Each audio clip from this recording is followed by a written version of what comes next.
2021-এর ফল একবার চট করে দেখে নেব।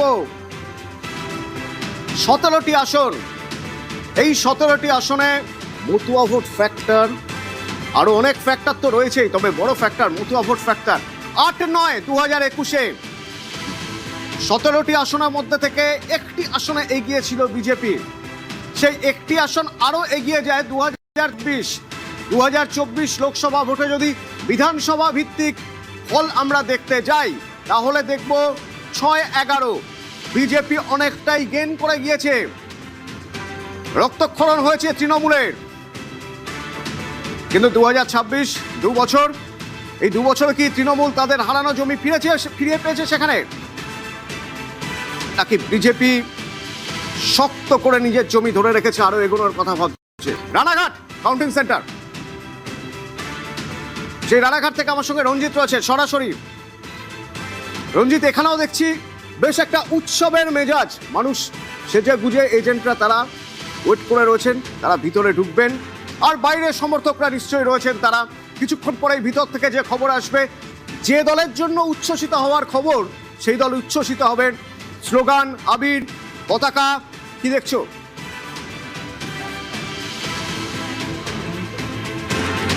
একেবারেই ভোট থেকে অতনুদা, ভোট থেকে যে লাইনটা দেখার চেষ্টা করবো, এরা যারা দাঁড়িয়ে রয়েছে প্রত্যেকেই বিভিন্ন রাজনৈতিক দলের কাউন্টিং এজেন্ট। তারা যেমন ভোট থেকে পৌঁছে গিয়েছে রানাঘাট কলেজে কাউন্টিং সেন্টারের বাইরে, এবং যে নিয়ম রয়েছে এক এক করে চেক করে ঢোকানো হচ্ছে।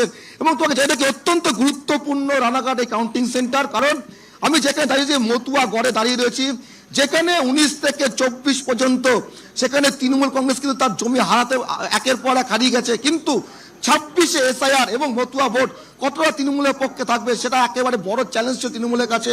আর মাত্র কিছুক্ষণ তারপরে ট্রেন্ড একবারে পরিষ্কার হয়ে যাবে মতুয়া ভোট কোন দিকে গেছে। নদিয়া জেলার 17টি আসন এবং 4 জায়গায় আজ গণনা কেন্দ্র করা হয়েছে। একদিকে বেতাই বি.আর. আম্বেদকর কলেজ, অন্যদিকে কৃষ্ণনগরে BPC institute of technology, Ranaghat college এবং কল্যাণী মহাবিদ্যালয়, 4 জায়গায় 17টি আসনে গণনা হবে।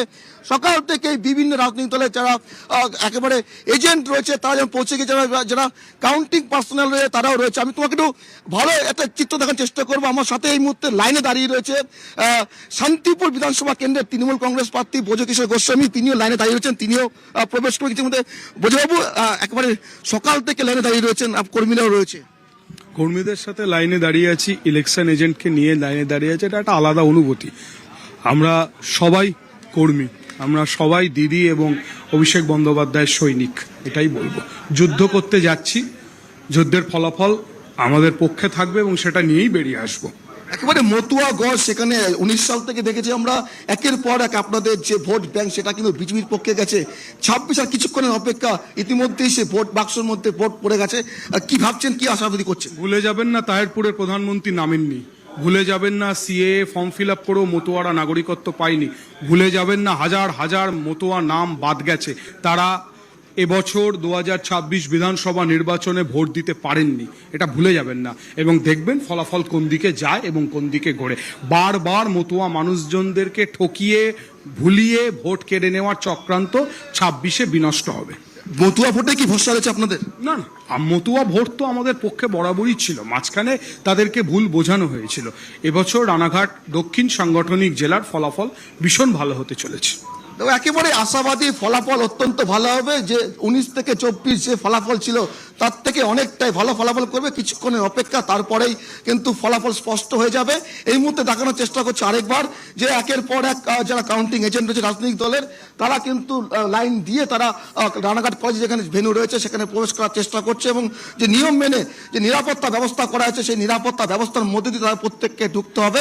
এবং ইতিমধ্যেই কেন্দ্রীয় বাহিনী বাইরে এবং ভেতরে মোতায়েন করা হয়েছে, রাজ্য পুলিশও রয়েছে বিভিন্ন জায়গায়, যাতে কোনো রকম সমস্যা তৈরি নয় সেখানে ব্যারিকেড করা হয়েছে। এবং আর কিছুক্ষণের মধ্যে দেখা যাবে সেই চিত্র যে রাজনৈতিক দলগুলির যারা সমর্থক রয়েছে, কর্মী সমর্থক, তারাও কিন্তু সে ভিড় জমাবে। কিছুক্ষণের মধ্যে এই ছবিটা বদলে যাবে। এই উৎসবের মেজাজে সবাই যেমন রয়েছেন, কেউ নিরাশ হবেন, কারো মধ্যে খারাপ লাগা কাজ করবে, কেউ আরো বেশি উৎসাহী হবেন, উচ্ছ্বাস হবে।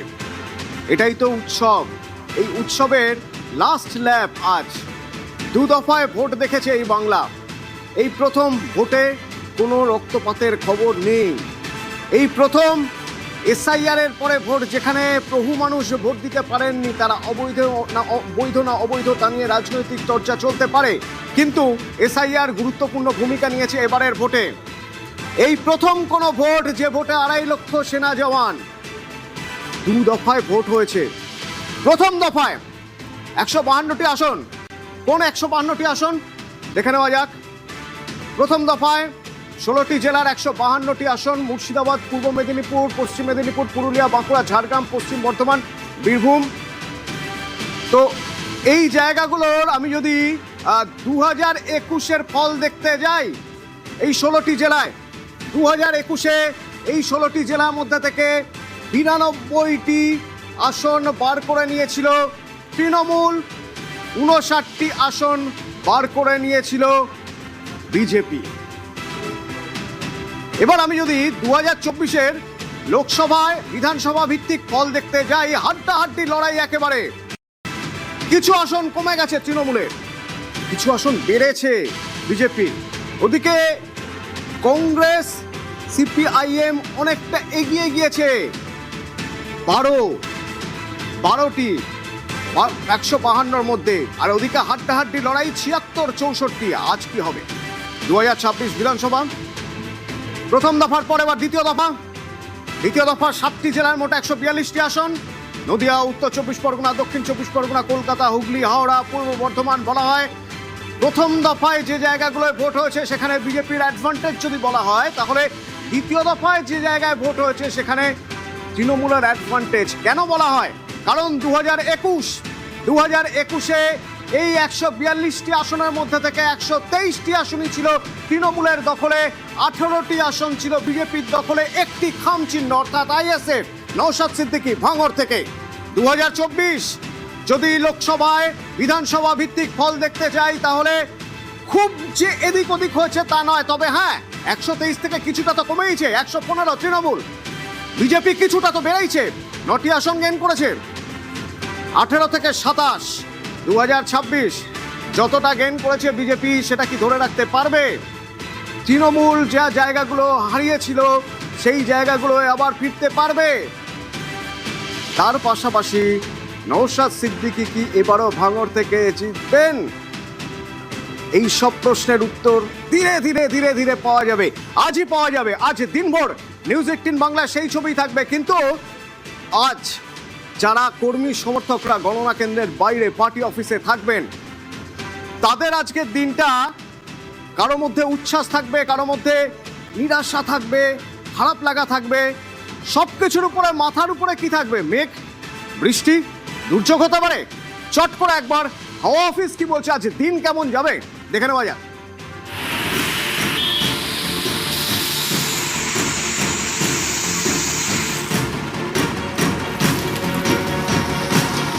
তীব্র ঝড়ে লণ্ডভণ্ড হতে পারে গণনা কেন্দ্র, এমনই পূর্বাভাস দিচ্ছে আলিপুর আবহাওয়া দপ্তর।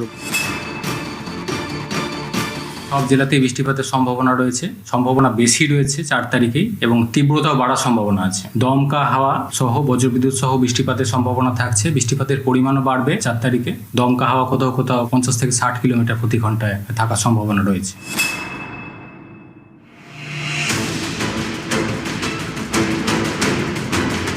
চৌঠা মে সোমবার রাজ্যের 293টি আসনে ভোটের ফল ঘোষণা।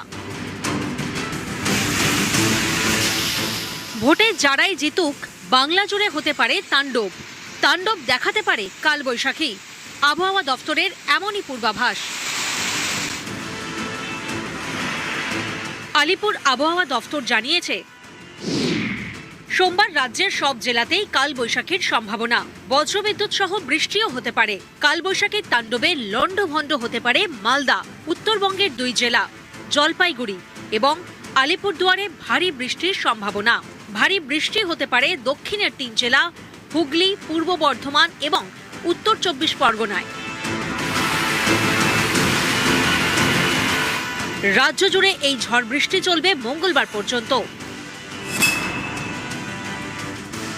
দক্ষিণবঙ্গের সব জেলাতেই বৃষ্টিপাতের সম্ভাবনা রয়েছে, সম্ভাবনা বেশি রয়েছে 4 তারিখেই এবং তীব্রতাও বাড়ার সম্ভাবনা আছে। দমকা হাওয়া সহ বজ্রবিদ্যুৎ সহ বৃষ্টিপাতের সম্ভাবনা থাকছে, বৃষ্টিপাতের পরিমাণও বাড়বে 4 তারিখে। দমকা হাওয়া কোথাও কোথাও 50 থেকে 60 কিলোমিটার প্রতি ঘন্টায় থাকার সম্ভাবনা রয়েছে। ভারী বৃষ্টির সম্ভাবনা রয়েছে উত্তর 24 পরগনা, হুগলি, পূর্ব বর্ধমান। উত্তরবঙ্গের জন্য বৃষ্টিপাতের সম্ভাবনা থাকছে সব জায়গাতেই। দমকা হাওয়ার প্রভাব বেশি থাকার সম্ভাবনা রয়েছে 4 তারিখে মেনলি মালদা এই সাইডটায়। 2-1 জায়গায় ভারী বৃষ্টির সম্ভাবনা রয়েছে জলপাইগুড়ি, আলিপুরদুয়ার এই জেলাগুলো।